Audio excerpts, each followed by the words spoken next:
Hi everyone, in this video we are going to learn on how you can use delete statement.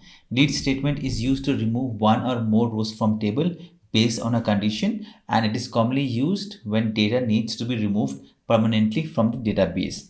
It has a very simple syntax. We use the keyword delete and then we tell which table we want to remove this row using the from keyword, and then we put up a condition using the where clause.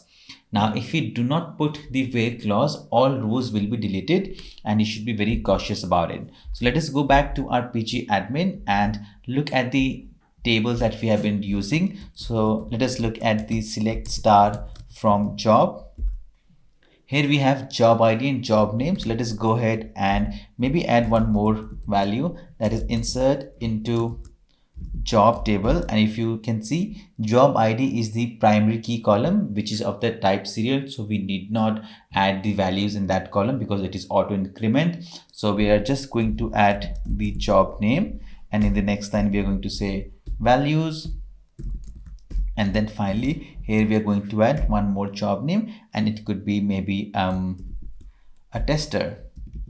Okay, let us run it.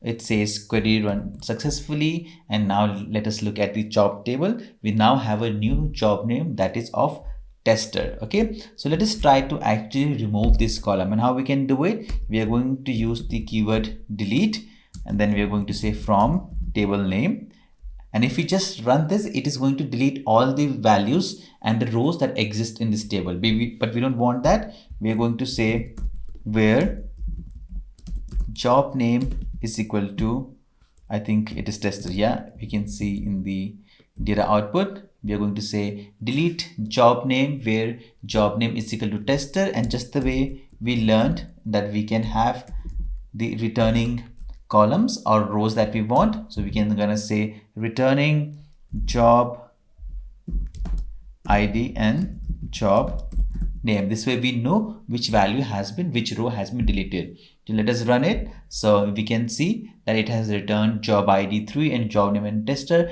which means this row has been removed from the table. Let us go ahead and run and see it, and voila, we are back to two job IDs with a two job name. That is all in this video, and in next video we are going to learn on how you can change or alter the columns in a table. See you there.